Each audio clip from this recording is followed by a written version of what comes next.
आज के मेहमान। आज इस कार्यक्रम में श्रोताओं आप सुनने वाले हैं फिल्म अभिनेत्री लेखा प्रजापति से रेणु चतुर्वेदी की बातचीत।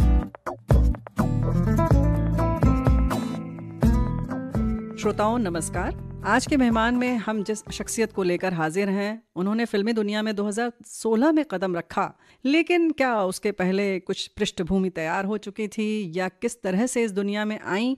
जी हाँ, हम बात कर रहे हैं लेखा प्रजापति जी को हमने कार्यक्रम में बुलाया है और ज़्यादा समय न लेते हुए उनका स्वागत करते हैं और उन्हीं से जानते हैं कि वो कैसे इस दुनिया में आई। लेखा जी, कार्यक्रम में स्वागत है। नमस्कार। नमस्कार मैम। और मुझे एक बात बोलनी है जी कार्यक्रम के शुरुआत में कि मैं आपकी आवाज़ की बहुत बड़ी फ़ैन हूँ और मुझे आपकी आवाज़ बहुत बहुत बहुत पसंद है। बहुत बहुत धन्यवाद। चलिए, ये तो हो गई हम लोगों की आवाज़ की बात। जाहिर है कि हम आवाज़ की दुनिया में हैं, लेकिन आप पर्दे पर आती हैं।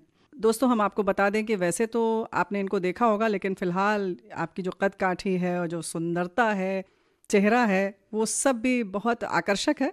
उन श्रोताओं को बता दूं जो देख नहीं रहे हैं इस समय, तो जाहिर है कि हमारी जिम्मेदारी है। बहुत बहुत आपको बधाई हो इस खूबसूरती के लिए, इस लंबाई के लिए। बहुत बहुत धन्यवाद। तो क्या मतलब पहले से ये सोच लिया था कि हम इतने खूबसूरत हैं तो हम इसी दुनिया में आ जाएं? बिल्कुल भी नहीं। मैं उन एक्टर्स में से नहीं हूँ कि आपने बहुत बार सुना होगा कि कुछ एक्टर्स बोलते हैं कि मुझे बचपन से पता था कि मैं एक एक्टर बनना चाहती थी या मैं एक एक्टर बनना चाहता था। नहीं, बिल्कुल नहीं। तो मेरा पूरा जन्म और मेरी पूरी पढ़ाई लिखाई जयपुर राजस्थान में हुई है और मैं बहुत ही एजुकेशनल बैकग्राउंड से आती हूँ। तो मेरे डैड है जर्नलिस्ट है और उनका क्वालिफिकेशन को लेकर बहुत सीरियस चीज़ थी कि आपको क्वालिफिकेशन कंप्लीट करनी है और आपको पढ़ाई अपनी पूरी करनी है।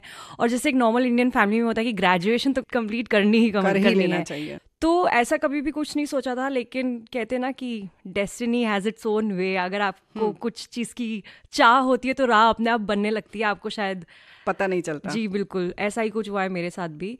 तो मैं इनफैक्ट एनसीसी में थी और मैं डिफेंस में जाना चाहती थी और अगर शायद मैं एक्टर नहीं होती तो शायद मैं डिफेंस में होती, शायद मैं इंडियन आर्मी में या इंडियन एयरफोर्स में या इंडियन नेवी में होती। मतलब ये जो नज़ाकत है वो टफ हो जाती बॉडी पर। हाँ बिल्कुल बिल्कुल। तो भाई लेखा उस समय टफ हो जाती। बिल्कुल। तो बड़ा मतलब विरोधाभासी सा लग रहा है ये मामला।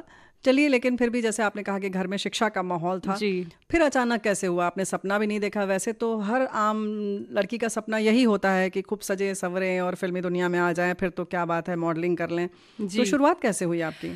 मेरी एक्चुअली शुरुआत मॉडलिंग से ही हुई थी। मैंने अखबार में एक पेपर कटिंग देखी थी कि एक कॉन्टेस्ट हो रहा है मिस राजस्थान करके, मिस्टर एंड मिस राजस्थान, और मैंने उसमें पार्टिसिपेट किया था और मैं जीती तो नहीं कॉन्टेस्ट, बट मुझे बेस्ट हेयर और बेस्ट स्माइल का अवार्ड मिला। तो मुझे लगा ये मुझे करना चाहिए, मुझे अच्छा लग रहा है ये कैमरा के सामने और लाइट्स के सामने बहुत सारे लोग हैं, उनके बीच में आप परफॉर्म कर रहे हो, ये सब चीज़ें मुझे शायद अच्छी लगने लगी थी उस वक्त। तो मैंने सोचा कि क्यों ना इसी क्षेत्र में कुछ आगे किया जाए। मैंने मॉडलिंग स्टार्ट की। मैं बहुत ज़्यादा दिल्ली जाती थी मॉडलिंग शूट्स के लिए और धीरे धीरे फिर मैं एक्टिंग में आई। मैंने बहुत थिएटर किया जयपुर में। जयपुर में 2 जगह है, एक जवाहर कला केंद्र और एक रविंद्र मंच। तो उन दोनों जगह मैंने बहुत ज़्यादा थिएटर किया और उसके बाद मैं मुंबई आ गई। तो पिताजी ने कैसे स्वीकृति दे दी? मेरे पिताजी थोड़े ब्रॉड माइंडेड है, वो क्योंकि जर्नलिस्ट है जी, और उनको कहीं ना कहीं ये बात पता चल गई थी कि मैं बॉम्बे जाऊंगी। उनको पता चल गया था कुछ टाइम तक उनको पता चल गया था। और एक्चुअली वो जब से मेरे प्लेस देखने लगे थे, जब हम लोग परफॉर्म करते थे, तो उनको ये बात रियलाइज़ हो गई थी कि ठीक है, लेखा दर्शकों को बांध कर रख सकती है, स्टेज प्रेजेंस है और शायद ये इस क्षेत्र में कुछ आगे अच्छा कर सकती है। तो कहते ना कि जब पेरेंट्स अपने बच्चों को देखते हैं कुछ करते हुए, तो उनको कहीं ना कहीं वो फील हो ही जाता है कि ठीक है, मतलब एक बार ट्राई करने दीजिए। हाँ, करने दीजिए, ये बड़ी बात है। वैसे तो महसूस हो जाता है, लेकिन आमतौर पर कहना चाहिए ना कि अभिभावक छुपा लेते हैं ऐसी चीज़ों को जिसको वो करवाने नहीं देना चाहते।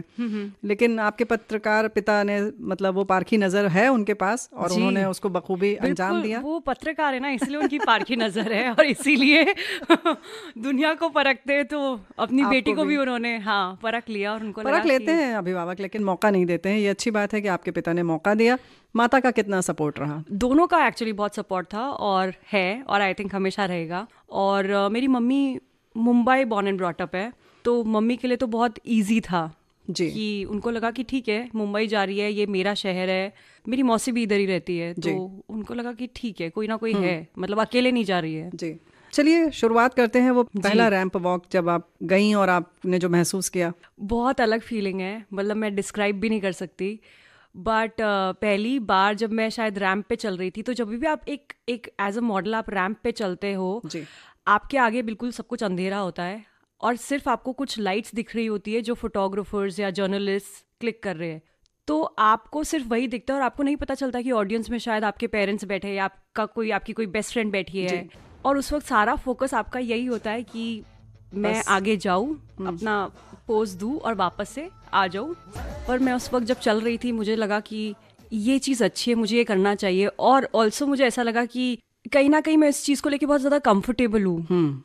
तो आप कभी किसी चीज़ को लेकर बहुत कंफर्टेबल होते हो and you are in your own skin, आपको लगता है कि मुझे परस्यू करना चाहिए आगे, मुझे इस क्षेत्र में कुछ आगे करना चाहिए। मतलब जिस तरह से आपको उस समय आत्मविश्वास मिला, तो आपको लगा कि हाँ, हम इस क्षेत्र में आगे बढ़ सकते हैं। बिल्कुल बिल्कुल बिल्कुल बिल्कुल। तो उस समय आपकी क्या उम्र थी?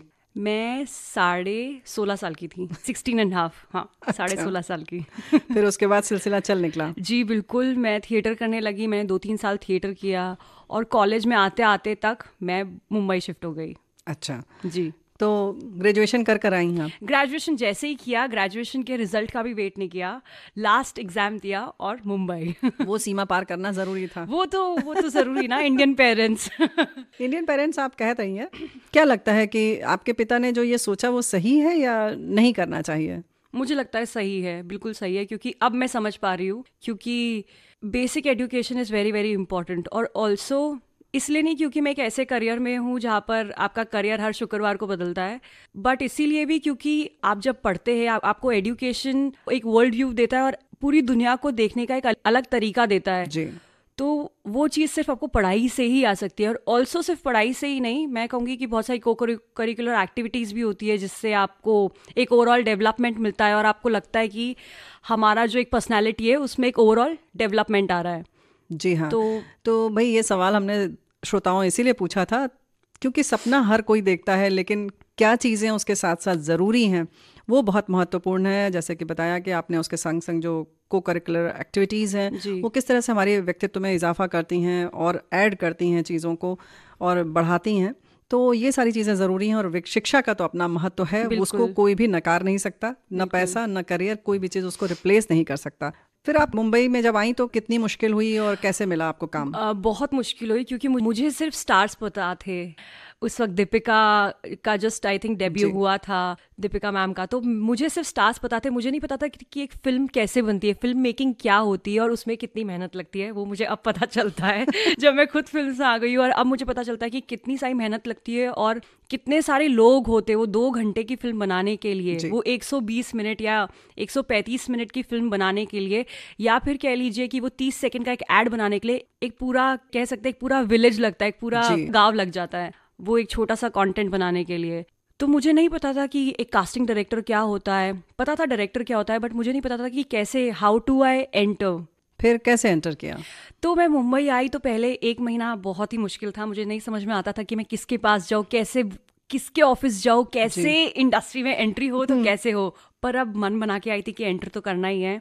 मेरी पहले करियर की शुरुआत एड्स से हुई। मैंने बहुत सारे टीवी सीरीज किए, एड्स वगैरह किए, और धीरे धीरे मैं ऑडिशंस पे जाने लगी और मुझे समझ में आने लगा कि एक फिल्म के लिए कास्टिंग डायरेक्टर भी होता है जो बेसिकली कैरेक्टर्स कास्ट करता है या फिल्म का हीरो या हीरोइन और बाकी के कास्ट को कास्ट करता है। और तब मुझे ये कास्टिंग डायरेक्टर का कॉन्सेप्ट समझ में आया और धीरे धीरे मैं ऑडिशंस पे जाने लगी और आपका धीरे धीरे ऑटोमेटिकली सर्कल बनता है, एक एक्टर का पूरा ग्रुप बन जाता है, एक पूरा सर्कल बन जाता है। तो ऐसे ही मैंने धीरे धीरे एड्स के लिए ऑडिशन करने लगी, एड्स मिलने लगे और उसके बाद मैंने एक तेलुगु फिल्म के लिए ऑडिशन किया। अच्छा। और वो फिल्म मुझे मिल गई। क्या बात है जी। और इस तरीके से कुछ शुरुआत हुई मेरी। तो तेलुगु फिल्म के लिए कैसे सोच लिया आपने? सामने से ऑफर आ गया तो आपको लगा कर सकते हैं? हाँ, और ऑल्सो क्योंकि मुझे सेटअप पता था, जो डायरेक्टर थे और जो प्रोड्यूसर थे मैं उनको जानती थी, तो मुझे लगा कि ठीक है ये जान पहचान के लोग हैं और अच्छी फिल्म है, बिग बजट फिल्म है, मुझे लगता है मुझे इसका पार्ट होना चाहिए। जी। तो आपको लगा होगा कि वो जब करवा सकते हैं तो मैं कर सकती हूँ। बिल्कुल, मुझसे ज़्यादा कॉन्फिडेंस उनमें था, तो मैंने कहा ठीक है, मुझे शायद भाषा नहीं आती है, शायद मैं सीख लूँगी 1 महीने में, 2 महीने में, 3 महीने में, क्योंकि टाइम था जी बहुत पिक्चर शुरू होने में। तो मैंने कहा ठीक है, अगर हिंदी से नहीं तो साउथ इंडस्ट्री से स्टार्ट करते हैं। जी। तो फिर वो फिल्म बनी? बिल्कुल वो बनी, एंड हम लोग we are in the 100 crore club. क्या बात है। उस फिल्म का नाम है स्मार्ट शंकर, और बहुत चली वो फिल्म, और उसके कुछ गाने भी बहुत सुपर हिट हुए हैं जी। तो जी हाँ, बहुत अच्छी चली वो फिल्म। तो तेलुगु गाना तो हम यहाँ नहीं सुन पाएंगे जी। कोई हिंदी गाना इस समय, अगर आपने गानों की बात की है कि बहुत गाने भी अच्छे रहे जी, तो कोई अपनी पसंद का गीत बता दीजिए तो हम सुन लें इस समय। तो एक बहुत ही अच्छा गाना है, और मैंने एक प्ले किया था जिसमें गाना इस्तेमाल हुआ था। कौन सा? उसके कुछ शब्द ऐसे है कि तुम आए तो आया मुझे याद, गली में आज चांद निकला। मुझे लगता है हमको वो सुनना चाहिए। बिल्कुल। आज के मेहमान इस कार्यक्रम में, हमारी मेहमान है लेखा प्रजापति, और इनकी शुरुआत हुई फिल्मों में तेलुगु फिल्म से। तो कैसा रहा, कैसे उस भाषा को समझा, कैसे लिपसिंग दिया, कैसे आपने होठ चलाया? वैसे बहुत मेहनत की, बहुत बहुत ज़्यादा मेहनत की, बहुत रातें बिताई है, स्लीपलेस नाइट्स। बट वही ना, स्क्रीन पे जब लोग देखते हैं उनको नहीं पता चलता है कि आप कितनी एज एन मेहनत एक्टर आप कितनी मेहनत करते हैं। वो सिर्फ आपको एक बहुत ही ग्लैमरस अवतार में, या फिर आपको एक बहुत ही उस सेंस में देखते हैं, एज एन एक्टर या एज एन एक्ट्रेस आपको देखते हैं, उनको नहीं पता चलता है कि एक पूरा गांव लग जाता है वो 2 घंटे का कंटेंट बनाने के लिए। हम लोग भी बस ऐसे ही देखते हैं कि पैसे बहुत मिलते हैं आपको। अब मेहनत कर रहे हैं तो जी। और उसके बाद चलिए ठीक है, ये तो आपने स्क्रीन की बात बताई, जाहिर है कि फिर डबिंग किसी और ने की होगी उस भाषा पर, लेकिन होठ भी चलाना तो जाहिर है उसके लिए भी तो आपको उस भाषा को सीखना पड़ा होगा। बिल्कुल बिल्कुल। और फिर वो भाव लाना बिल्कुल। कैसे तो किया? हम लोग का हमेशा, कभी भी हम कोई साउथ फिल्म करते, हमारा कम से कम 15 दिन का एक सेशन होता है जी। जिसमें सिर्फ ये सिखाया जाता है कि वो भाषा को बोलना कैसे है। और जब भी आप कोई भाषा बोलते हो, जिस तरीके से आपके होठ हिल रहे हैं या जिस तरीके से आपकी जीभ चल रही है, हर एक भाषा का बहुत अलग है जी। तो वो तभी आता है जब आप वो भाषा या तो बहुत सुनते या फिर उस भाषा की प्रैक्टिस करते, और वो भाषा जब बहुत सारे लोग बोल रहे हैं आपके आसपास, तो आपको ऑटोमेटिकली वो भाषा समझ में आने लग जाती है, डायरेक्टली और इनडायरेक्टली। आपका सबकॉन्शियस माइंड बहुत एक्टिव हो जाता है। तो मुझे लगता है मैंने ऐसे ही कर करके सीखा, थोड़ा बहुत सीखा। जी। लेखा जी, आपको क्या लगता है कि आपने जैसे कहा कि होठ और जीभ उसी तरह से चलती है, क्या चेहरे के हाव भाव और हाथ पैर चलाने में भी कोई फर्क होता है या वो नहीं, वैसे ही रहता है? नहीं, मुझे नहीं लगता। मुझे लगता है कि हम इंडियंस थोड़े, हम भारतीय थोड़े वैसे भी थोड़ा अपने भावना को ज्यादा प्रकट करते हैं, हाथों का इस्तेमाल ज्यादा करते हैं, बजाय कि किसी, मैं फॉरेनर से बात कर रही हूँ, हम अपना जो फेशियल एक्सप्रेशन है वो ज्यादा एक्सप्रेस करेंगे। अगर खुश है तो खुश है, हम पूरी तरीके से हमारे चेहरे पे वो लालिमा आ जाएगी, और अगर दुखी है तो हमारे आंसू भी दिखेंगे जी। तो मुझे नहीं लगता कि इमोशंस को लेके या कोई फेशियल एक्सप्रेशंस को लेके या बॉडी लैंग्वेज को लेके कोई फर्क है। जी, जी जी। एक तरीके का है, चाहे तमिल हो, तेलुगु हो या हिंदी हो।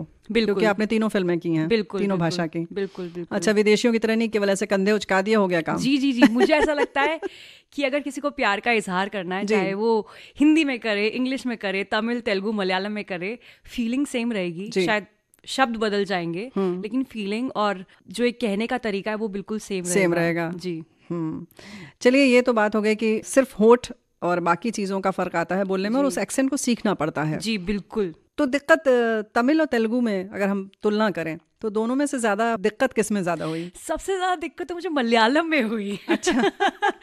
Malayalam is a very very difficult language. Malayalam बहुत ज्यादा नाक से बोले जाने वाली लैंग्वेज है। अच्छा। एक ऐसी भाषा है जहाँ पे नाक का बहुत ज्यादा प्रयोग होता है, और हिंदी में हमारे नाक का इस्तेमाल इतना नहीं करते जितना कि हम अपने जीभ या होठ या दांत का इस्तेमाल करते हैं।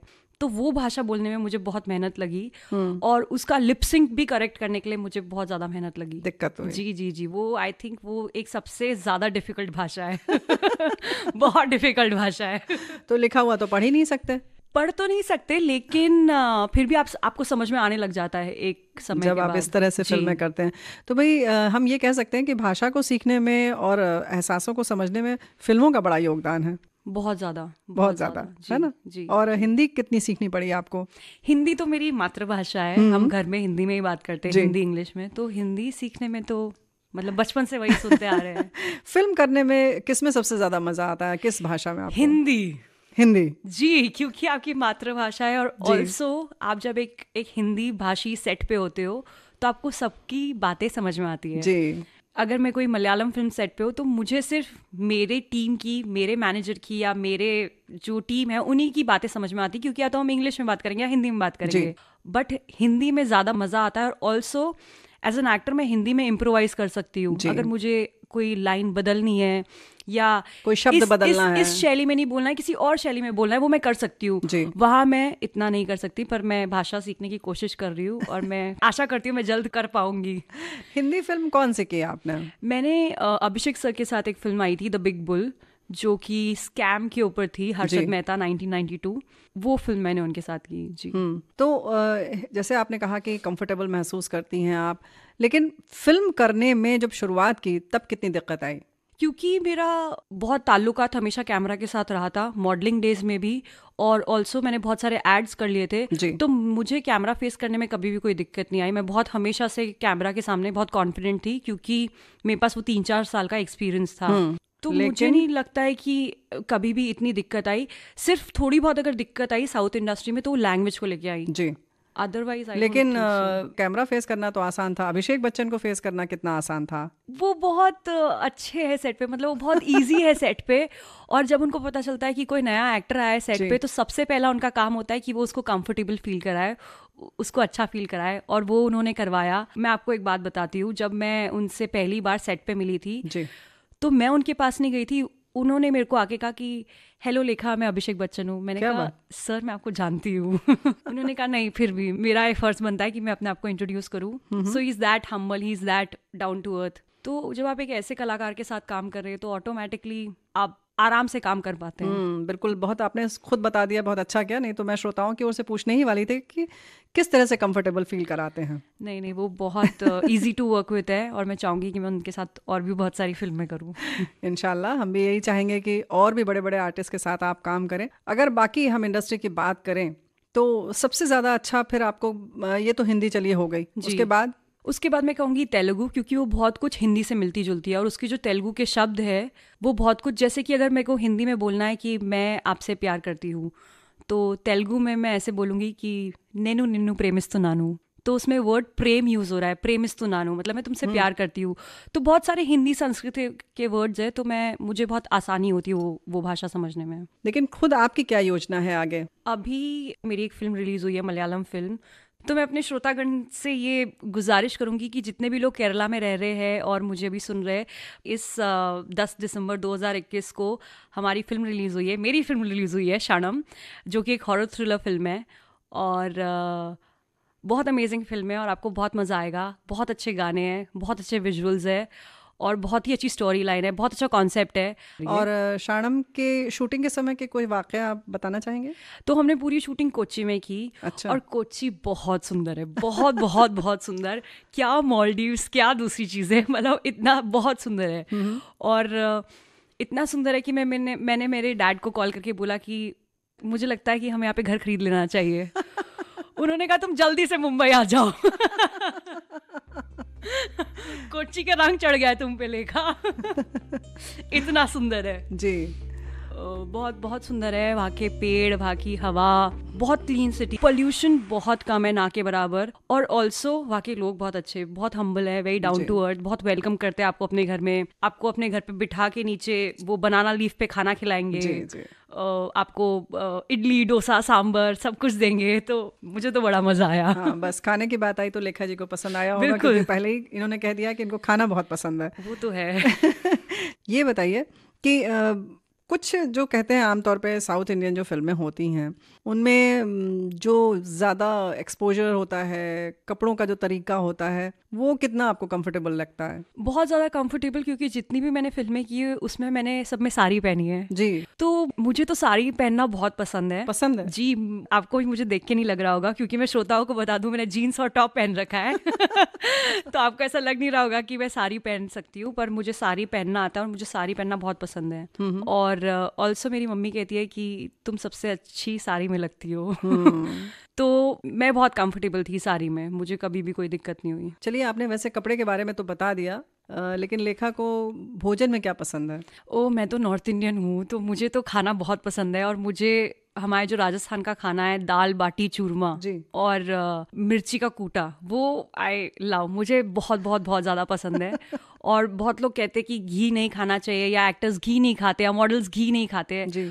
पर मैं अपने श्रोताओं को बताना चाहती हूँ कि घी आपके स्किन के लिए और आपके बालों के लिए इतना ज़्यादा ज़रूरी है, और घी बहुत बहुत इंपॉर्टेंट है आपकी लाइफ में। आपको घी थोड़ा बहुत खाना ही चाहिए। और ये मैं नहीं कह रही हूँ, ये करीना कपूर भी कहती है। तो ये मत सोचिएगा ये सिर्फ मैं कहती हूँ, करीना कपूर अपने हर इंटरव्यू में बोलती है कि मैं हर दूसरे या तीसरे दिन थोड़े चावल और दाल के साथ 1 चम्मच घी खाती हूँ। तो मैं करीना कपूर को कोट कर रही हूँ। नहीं, एक दिन ऐसा भी आएगा कि लोग लेखा को कोट करेंगे कि भाई लेखा जी ऐसा कहती हैं। बहुत जल्द। बहुत जल्द।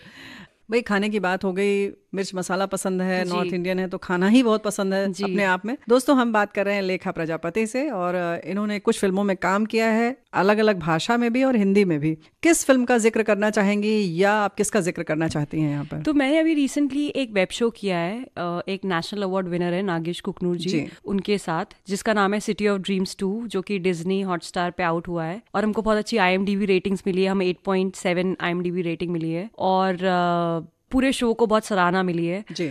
तो वो शो करने में मुझे बहुत मजा आया। एक तो पहली बात क्योंकि वो हिंदी भाषी था, और दूसरी बात मैं हमेशा से नागेश सर के साथ काम करना चाहती थी, और मुझे पता चला था कि उनका एक प्रोजेक्ट चल रहा है, और मैं उसका पार्ट बनी। तो मैं वाकई में बहुत शुक्रगुजार हूँ कि उनके साथ मैं काम कर पाई।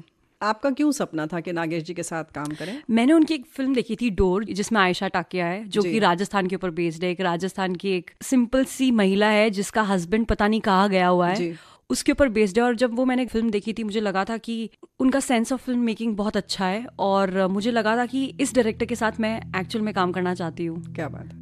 बहुत साल पहले मैंने सोचा था, बट कहते ना आप जो सोचते हैं, जी बिल्कुल बिल्कुल ऐसा ही कुछ। तो और किसके बारे में सोचा है कि उसके साथ काम करना है? मैंने पुरी जगन्नाथ के साथ सोचा था, और पुरी जगन्नाथ के साथ मैंने एक तेलुगु फिल्म की है अभी, स्मार्ट शंकर। जी जी।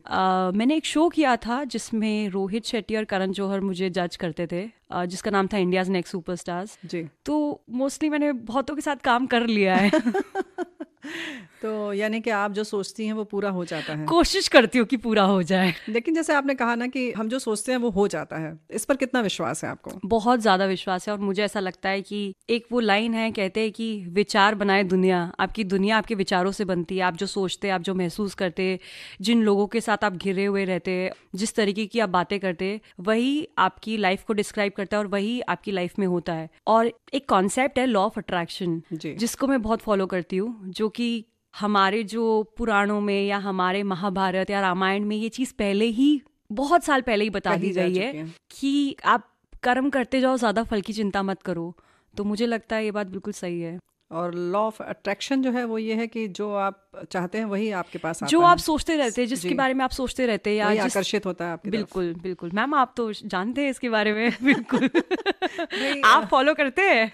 देखिए, आप लेखा, जब तुमने पुराण की बात की जी, तो जाहिर है कि हम लोग भी थोड़ा बहुत पढ़ कर आते हैं ना। नहीं, पर मुझे नहीं पता था आप लॉ ऑफ अट्रैक्शन भी फॉलो करते हैं।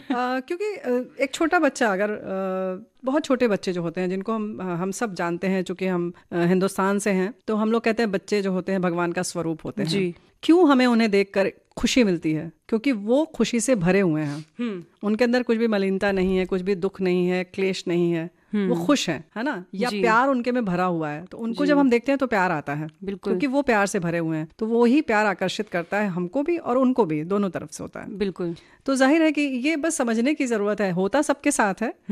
हम कुछ लोग देख लेते हैं, कुछ नहीं उसको ध्यान देते उन चीजों की ओर। जी जी जी, बिल्कुल बिल्कुल। और मुझे ऐसा लगता है कि बचपन में हमको ये ज्यादा चीज इसलिए दिखती है क्योंकि तब तक बहुत सारे फिल्टर्स नहीं आए होते। जैसे आजकल इंस्टाग्राम में फिल्टर्स आ गए, मुझे लगता है हमारी पर्सनालिटी में और हम पर भी बहुत सारे फिल्टर्स आ गए हैं। बहुत सारी चीजों से हम घिर जाते हैं। बिल्कुल बिल्कुल। जैसे जैसे आप बड़े होते जाते हैं, और हम कुछ चीजों के पर्दे खुद ब खुद बनाते जाते हैं अपने आप को सुरक्षित रखने के लिए, शायद क्योंकि हमें पता होता है कि यहाँ ये दिक्कत है, यहाँ ये दिक्कत है, या हमें ये पसंद है या नहीं पसंद है। और मुझे ऐसा लगता है ऑल्सो आप पूरी दुनिया को अपने लेंस से देखने लग जाते हो, क्योंकि आपकी शायद फैमिली को काला रंग पसंद है और उन्होंने आपको काला रंग का चश्मा पहना दिया है, तो आपको पूरी दुनिया काली दिखती है, और वो गुलाबी और नीला रंग भी हो सकता है। तो मुझे लगता है कि ये हर एक इंसान के साथ होता है। और जैसे कि अभी मैम अभी आपने कहा कि हमको एक बच्चे से क्यों वो खुशी मिलती है, मुझे लगता है इसलिए मिलती क्योंकि उसके दिमाग में या उसके व्यक्तित्व में कोई फिल्टर नहीं होता है। प्योर है वो। बिल्कुल बिल्कुल।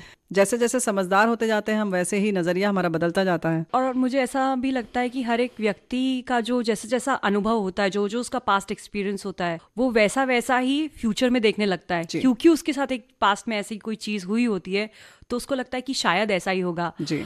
पर मुझे ऐसा लगता है कि, और ऐसा होना भी चाहिए, कि हमको हमेशा एक ब्रॉड विजन और एक ओपन विजन, कहते हैं ना कि प्रसन्नता को और दुनिया को खुली बाहों से देखो, ऐसा होना चाहिए और ऐसे करना भी चाहिए। यानी कि बहुत सारे अपने पुराने अनुभवों को पीछे छोड़ते हुए अगर हम नए सिरे से रोज नई जिंदगी शुरू करें तो ज्यादा बेहतर होगा। हाँ, कोई कटु अनुभव है या कोई ऐसी जिंदगी में अनुभव जिनको लेकर चलना जरूरी है, उनको जरूर लेकर चलें, लेकिन फिलहाल बचपन से इतनी ही समझदार थी लेखा कि अचानक हो गई? धीरे धीरे आप काम करते जाते हैं, आप अलग अलग तरीके के लोगों से मिलते हैं, और मुझे ऐसा लगता है कि जो भी एक्टर फिल्म इंडस्ट्री में आता है, क्योंकि वो रोजमर्रा की जिंदगी में इतने सारे लोगों से मिलता है, सेट पे, ऑफ सेट, और ज्यादातर सब ऐसे लोगों से मिलता है जो उससे कम से कम नहीं तो 10-15 साल बड़े हैं जी। तो ऑटोमेटिकली आप थोड़े एक्सपीरियंस्ड हो जाते हैं। और हर क्षेत्र के लोग होते हैं, बहुत अनुभवी सब होते हैं, लेकिन कुछ कम पढ़े लिखे, कुछ बहुत पढ़े लिखे, सबका अनुभव अपने ढंग का होता है। हर उम्र के लोग होते होंगे। जी बिल्कुल। चलिए, आप इसी तरह से अनुभव बटोरती हुई आगे बढ़ती रहे, ये कामना है हमारी। खाली समय में लेखा क्या करना चाहती हैं? सबसे ज्यादा पसंदीदा काम? कुछ नहीं कुछ भी नहीं बहुत अच्छा। क्योंकि दिन भर में आप इतने सारे काम कर लेते हो जी। आपको कुछ आधे घंटे का काम टाइम मिलता है, और आपको मैम आजकल पता है सोशल मीडिया इतना आपका कंसंट्रेशन, आपका टाइम खा जाता है। उसमें से भी अगर आपको थोड़ा टाइम मिलता है तो मुझे लगता है आपको कुछ नहीं करना चाहिए। आपको अपने माइंड को और अपनी बॉडी को, अपने सोल को थोड़ा रिलैक्स टाइम देना चाहिए और रिलैक्सेशन देना चाहिए जी। चलिए, रिलैक्सेशन के लिए बिल्कुल कुछ नहीं करना चाहिए, है ना? बिल्कुल कुछ नहीं करना चाहिए। क्या बात है, ये बहुत अच्छी बात है, इसको तो गांठ बांध लेना चाहिए सबको। पर इसका मतलब ये नहीं कि आलसी बन जाओ, मेरे कहने का ये बिल्कुल मतलब नहीं है जी। नहीं, बिल्कुल सही बात है कि खाली होना चाहिए। फिटनेस की बात हम जरूर करेंगे आपसे कि कैसे फिट रहती हैं, लेकिन चलिए खाली समय में एक गीत सुन लेते हैं। ठीक है, क्या लाइन सुनाना चाहती हैं? मेरा एक बहुत फेवरेट गाना है जो कि फैशन मूवी से है, जिसका नाम है कुछ खास है कुछ पास है। तो मैं कोशिश करती हूँ, बट मैं श्रोताओं को बताना चाहूंगी कि मैं बिल्कुल भी सिंगर नहीं हूँ। मैं एक्ट कर सकती हूँ, डांस कर सकती हूँ, पर मैं गाना नहीं गा सकती हूँ। तो अगर आपको थोड़ी देर के लिए म्यूट करना हो तो प्लीज कर लीजिए। कुछ खास है कुछ पास है, कुछ अजनबी एहसास है, कुछ दूरियां नजदीकियां, कुछ हंस पड़ी तन्हाइयां, शायद ना शायद ये प्यार है शायद। लेखा जी, आप जैसे अभिनय की दुनिया में जो लोग हैं, फिल्म इंडस्ट्री में जो लोग हैं, जो मॉडलिंग करते हैं, उनसे हमारे श्रोता और हम सब ये खास तौर से जानना चाहते हैं कि फिटनेस शारीरिक हो, चाहे वो सुंदरता हो, बाल हो, और आपकी तो आपने जैसे पहले ही कहा कि आपके बाल और बेस्ट स्माइल के लिए आपको पुरस्कार मिल चुका है जी। तो कैसे ये सब मेंटेन करते हैं और क्या क्या ख्याल रखना चाहिए? क्या क्या ख्याल रखना चाहिए, तो पहले तो मैं बताना चाहूँगी कि अभी दिसंबर एंड आ रहा है और अभी छुट्टियों का मौसम शुरू होने वाला है। 25 से 30 तक आई थिंक सब सिर्फ खाएंगे।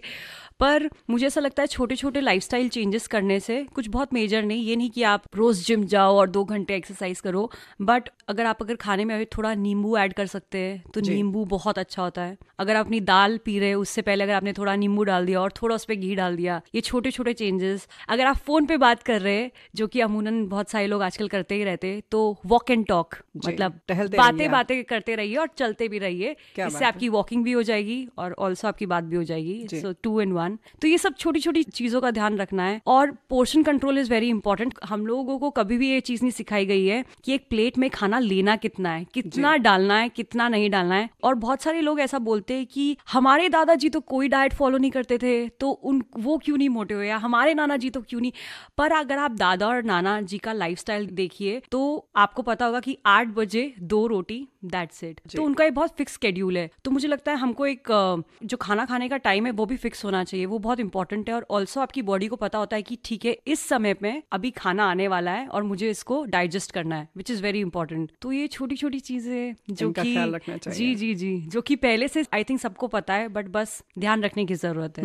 और एक्सरसाइज? मैं तो एक्सरसाइज करती हूँ, मैं जिम जाती हूँ, मैं किक बॉक्सिंग करती हूँ, बट मुझे ऐसा लगता है कि अगर आप थोड़ा बहुत वॉक कर लो, या अगर आप थोड़ा बहुत भाग लो, या अगर आप रात को सोने से पहले 10-15 मिनट अपने घर में ही अगर थोड़ा बहुत टहल लो, उससे भी बहुत फर्क आपको दिखने लग जाएगा। ये सुनने में बहुत छोटी बातें लगती है कि 10 मिनट वॉक कर लूंगा या वॉक कर लूंगी, उससे क्या होगा, पर आप रोज करके देखिए, रेगुलरली करके देखिए, कंसिस्टेंट रहिए और आप कमाल देखिए। आप कंसिस्टेंट रहती हैं? बहुत कोशिश करती हूँ, बहुत कोशिश करती हूँ, हाँ।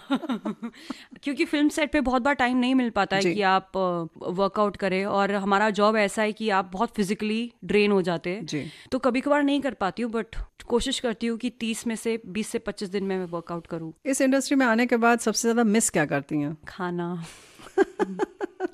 मुझे खाना बहुत पसंद है, और अगर आप कोई सॉन्ग शूट करने वाले, या कोई आपको पता है कि अभी 7 दिन में कोई सॉन्ग का शूट हो रहा है, और इस तरीके की कॉस्ट्यूम है जहाँ पे आपका थोड़ा कमर दिख रही है या ऐसा कुछ, तो आपको सब पिज्जा विज्जा छोड़ना पड़ेगा एक हफ्ते के लिए, डाइट पे रहना पड़ेगा। और श्रोताओं को मैं बता दूं कि बाहर से सब कुछ बहुत अच्छा लगता है, पर बहुत बहुत बहुत मेहनत है, बहुत सैक्रिफाइस करना पड़ता है। बहुत सैक्रिफाइस करना पड़ता है जी। अच्छा, इसके संग संग सैक्रिफाइस करने की बात आई तो स्कूल के दिनों की जो सहेलियां हैं या टीचर हैं, उनसे मिल पाती हैं, नहीं मिल पाती हैं? आजकल सोशल मीडिया तो है ही, तो मैं सबसे बहुत कनेक्टेड हूँ फेसबुक के थ्रू या इंस्टाग्राम के थ्रू, व्हाट्सएप के थ्रू, और मैं कोशिश करती हूँ कि जब भी मैं अपने होम टाउन जाऊँ मैं एक बार उनसे मिल लूँ। अच्छा जी जी। ऐसा नहीं लगता कि अब हम बहुत फेमस हो गए हैं, अब हीरोइन हो गए हैं, तो बस? उनके लिए मैं कोई हीरोइन नहीं हूँ, घर की मुर्गी दाल बराबर। अच्छा। उनके लिए जैसे थी वैसी ही हूँ और हमेशा रहूंगी। ये आपके ऊपर निर्भर करता है ना जी, आप वैसे ही हैं इसलिए जी। नहीं और तो मुझे लगता है मैं ऐसा ही रहना चाहती हूँ। बहुत अच्छी बात है। अच्छा लगा सुनकर ये कि ऐसे संस्कार हैं आपके कि आप ऐसे ही रहना चाहती हैं, और हम दुआ ये करते हैं अपने सभी श्रोताओं की ओर से कि आपको खूब तरक्की मिले, खूब नाम हो, और आप ऐसी ही बनी रहें जैसी हैं आप इस वक्त। Thank you ma'am. और मैं चाहती हूँ कि आपकी जो आवाज़ में थोड़ा बेस है और क्लैरिटी है वो थोड़ी मेरे में भी आ जाए। इसके लिए आप सुनती रहिए विविध भारती। बिल्कुल। अब कितना समय परिवार को दे पाती हैं? बहुत ज़्यादा तो नहीं, बट जो मेजर फेस्टिवल्स होते हैं, Holi, Diwali, new year, Christmas, मैं कोशिश करती हूँ कि मैं मेरी फैमिली के साथ रहूँ। कभी ऐसा हुआ इस इंडस्ट्री में आने के बाद कि आप नहीं जा पाई किसी खास त्योहार पर? हाँ, बहुत बार हुआ है कि मैं मेरे बर्थडे के दिन शूट कर रही हूँ या मेरे फादर के बर्थडे के दिन शूट कर रही हूँ, बट अब वो लोग समझते हैं, मतलब कि कहते हैं ना कुछ पाने के लिए कुछ खोना पड़ता है, तो उनको पता है कि ठीक है, थोड़ा बहुत टाइम अगर इधर उधर जाता है तो कुछ अच्छा ही हो रहा होगा। पूरी फैमिली का एक बहुत ही फेवरेट गाना है, अभी ना जाओ छोड़ के दिल अभी भरा नहीं। तो खाली समय में बैठकर आप लोग ये वाला गाना गाते हैं? जी जी जी, बिल्कुल। मैं और मेरे सारे घर वाले, आई थिंक हमको वो सुनना चाहिए। क्या बात है, वाह, बहुत ही उम्दा ये गीत। दोस्तों, हमने सुना लेखा जी की पसंद का, इनके पूरे परिवार का ये पसंदीदा गीत है जी। क्या बात है। चलिए, यूं ही जिंदगी आप खूब मज़े से गुजारें, ये ऐसी हमारी ख्वाहिश है और हमारी कामना है, शुभकामना पूरे श्रोताओं की ओर से आपके लिए। आप सुन रहे थे फिल्म अभिनेत्री लेखा प्रजापति से रेणु चतुर्वेदी की बातचीत। प्रस्तुतकर्ता जुबैर खान। इसी के साथ आज के मेहमान कार्यक्रम समाप्त होता है।